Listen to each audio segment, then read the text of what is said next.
अस्सलाम वालेकुम व्यूअर्स, मैं हूं समीना पाशा। उम्मीद है आप लोग खैरियत से होंगे। व्यूअर्स, आज के व्लॉग में बात होगी कि इमरान खान साहब की हुकूमत गिराने के ऊपर जो एक नैरेटिव है खान साहब का, और जो वो शुरू से लेके चल रहे थे अप्रैल के बाद से, बल्कि मार्च से ही मैं तो कहूँगी, क्योंकि वो साइफर जो था उन्होंने वो मार्च में ही उन्होंने लहरा दिया था एक जलसे में। तो बहरहाल वो जो मामला था अमरीकी साजिश वाला, उसको लेकर के बार बार अटैक होता है और बार बार कोशिश की जाती है कि किसी तरह इस बयानिए में से हवा निकाल दी जाए और ये साबित कर दिया जाए कि इमरान खान साहब ने झूठा बयानिया घड़ा। और इसके लिए काफ़ी कोशिशें की गई हैं।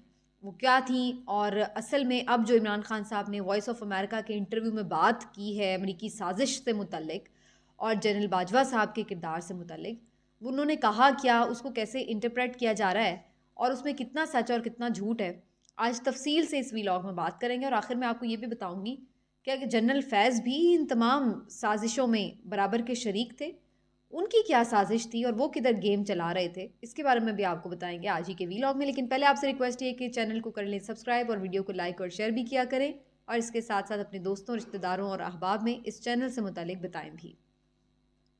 व्यूअर्स, इमरान खान साहब ने, आपको याद होगा कि एक जलसा किया जिसमें उन्होंने लहराया एक साइफर और कहा कि जी अमेरिका ने धमकी दी है कि अगर इमरान खान को ना निकाला तो पाकिस्तान के लिए बड़े संगीन नताइज होंगे। और उसके बाद फिर जब उन्हें वाकई निकाल दिया गया तो फिर इमरान खान साहब ने खुलकर कहा कि जनाब अमेरिका ने ये रजीम चेंज करवाया है और इसमें यहाँ के जो लोग हैं वो सहूलतकार बने हैं। तो ये बुनियादी नज़रिया था जिसको लेके वो चले। लोगों ने इसको ओन कर लिया, पसंद कर लिया, पजीराई दे दी, इसको मान लिया और इसीलिए जौक दर जौक उनके जलसों में शामिल होते रहे। शुरू से ही ये नैरेटिव जो है ये मुखालिफिन के लिए एक दर्द सर बन गया। उन्हें समझ नहीं आ रही थी कि इसका तोड़ कैसे करें। कभी इस नैरेटिव का मजाक उड़ाया गया, कभी इसमें अजीब अजीब सी चीज़ें निकाल कर कोशिश की गई कि इसको झूठा और गलत साबित किया जाए। और फिर उसके बाद इमरान खान साहब ने भी 2-3 मौक़े पर जब इस नैरेटिव से बात करते हुए कुछ गुफ्तगू की तो उनकी गुफ्तगू को भी गलत अंदाज में पेश किया गया। इससे भी जब बात ना बनी तो फिर ऑडियो लीक्स की गई जिसमें वो ख़ास तौर पर इस साइफ़र के ऊपर बात करते हुए कह रहे थे कि जनाब इसको इसको हमने कैसे खेलना है इसके ऊपर, और इसको कैसे इसके मिनट्स बनाने हैं वगैरह वगैरह। इससे मुतालिक वो जो भी अपनी पार्टी पॉलिसी बना रहे थे वो वाली ऑडियोज़ भी लीक की गई जिसमें ये तासुर देने की कोशिश की गई कि इमरान खान साहब ने साइफ़र के ऊपर झूठ बोला है और ये सारा कोई उन्होंने बयानिया खुद तराशा है बैठ के ड्राइंग रूम में। तो ये सारी चीज़ें करने के बावजूद भी लोग पीछे तो नहीं हटे, लोग तो वहीं पे मौजूद थे। असल में कहानी है क्या, मैं ये तो नहीं जानती कि वाकई अमेरिका ने इमरान खान साहब की हुकूमत गिराई या नहीं गिराई, लेकिन एक बात तो तय है कि अमेरिका बहरहाल इमरान खान साहब से कोई खुश तो नहीं था और इमरान खान साहब की बहुत सी पॉलिसीज़ पर अमेरिका को बहुत से तहफ़्फ़ुज़ात थे। ये बात अपनी जगह है। साइफ़र अपनी जगह एक हकीकत है जिसको ख़ुद पाकिस्तान ऑफिशियली मानता है। पाकिस्तान के तमाम सरकारी दस्तावेज़ात भी इस बात को मानते हैं, भले वो सिक्योरिटी कमेटी की मीटिंग हो, भले वो काबीना की मीटिंग हो, मिनट्स हों, भले वो दफ्तर ख़ारजा का रिकॉर्ड हो, भले वो चीफ जस्टिस साहब के पास पड़ा हुआ साइफ़र हो जिसके ऊपर तहकीकात का मुतालबा किया गया है सदर की तरफ से भी, इमरान खान साहब की तरफ से भी। तो बहरहाल ये सब चीज़ें तो ऑन रिकॉर्ड हैं, इससे तो कोई इनकार नहीं कर सकता कि अमेरिका कहीं ना कहीं इन्वॉल्व था।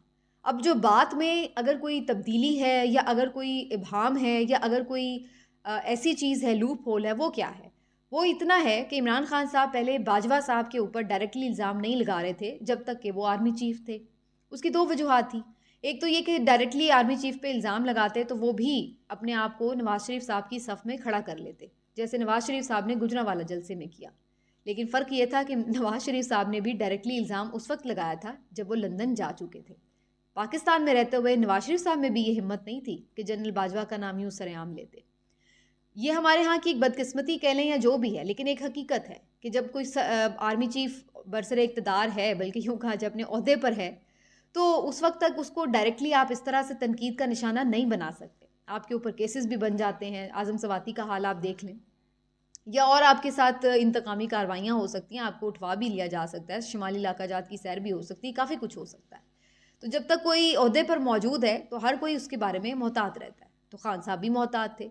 और दूसरी एक बुनियादी वजह ये भी थी कि इमरान खान साहब फिर भी उसके बावजूद भी ये चाहते थे कि किसी तरह मामलात को हैंडल कर लिया जाए और किसी तरह मुफाहमत का एक रास्ता बन जाए। और उसकी वजह ये थी कि वो चाहते थे कि अगर जनरल बाजवा ने बेशक अगर ये सब कुछ किया भी है, उन्हें मालूम था पहले दिन से कि उन्होंने किया है, तो वो फिर भी चाहते थे कि अगर वो इलेक्शन भी करवा दें तो फिर भी उनकी माफ़ी तलाफ़ी हो सकती है। उनका ये जो जुर्म है इमरान खान साहब की नज़र में उसको माफ़ किया जा सकता है अगर वो फेयर एंड फ्री इलेक्शन करवा दें।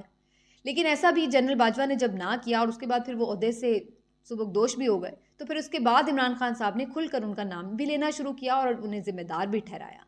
और इस सारे जब उन्होंने उनका नाम लेना शुरू किया तो उसके बाद मीडिया का एक बड़ा हिस्सा इमरान खान साहब के ऊपर ये तनकीद करने लगा कि अब वो अमेरिका की साजिश को भूल गए, अब वो सारा मलबा सिर्फ जनरल बाजवा पे क्यों डाल रहे हैं।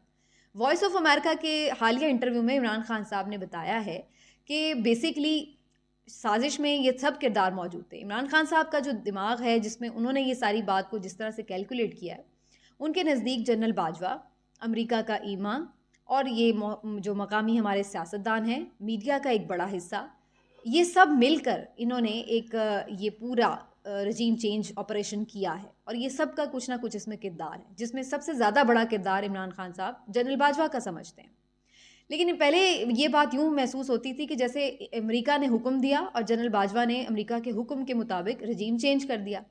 अब इमरान खान साहब ने वॉइस ऑफ अमेरिका के इंटरव्यू में ये बात की है कि उनके ऊपर ये कुछ चीज़ें खुली हैं कि बेसिकली अमेरिका की तरफ से ये साजिश इनिशिएट नहीं हुई थी, इनिशिएट जनरल बाजवा ने ही की थी, लेकिन उसको अमेरिका को भी ऑन बोर्ड लिया इस मामले पर। और उसके बाद फिर अमेरिका भी चूँकि नाखुश था बहुत सारी चीज़ों से इमरान खान साहब की पॉलिसी से, तो फिर अल्टीमेटली अमेरिका ने धमकी आमेज़ लहजे में बाकायदा ये कहा कि जनाब इनको हटाएं फिर आप। और फिर उसके बाद जिस तरह से रजीम चेंज हुआ वो सब तारीख़ का हिस्सा है। अब ये सारी कहानी को बहुत सारे लोग इस तरह से ट्विस्ट कर रहे हैं कि जी अमेरिका को तो इमरान खान साहब ने क्लीन चिट दे दी, अमेरिका के बारे में तो उन्होंने कह दिया कि उन्होंने कोई किरदार अदा ही नहीं किया, मेरा हुकूमत गिराने में अमेरिका का कोई मसला नहीं है। तो बेसिकली इमरान खान साहब इसलिए भी अमेरिका पे कुछ हाथ हल्का रखे हुए हैं कि वो चाहते हैं कि आगे चल के उनके लिए अमेरिका की तरफ से कोई मामलात परेशान कुन ना हो और अमेरिका भी उनके साथ चले और वो भी अमेरिका के साथ चल सके, क्योंकि बहरहाल वो एक सुपर पावर है, एक इम्पॉर्टेंट मुल्क है, उसके साथ बिगाड़ के इमरान खान साहब या पाकिस्तान का कोई ख़ास फ़ायदा तो होगा नहीं। तो इसलिए इमरान खान साहब भी नहीं चाहते कि एक हद से ज़्यादा अमेरिका के साथ मामलात बिगाड़ का शिकार हो। लेकिन ये सारी कहानी है जनाब साइफ़र की, बाजवा साहब का किरदार और सब कुछ।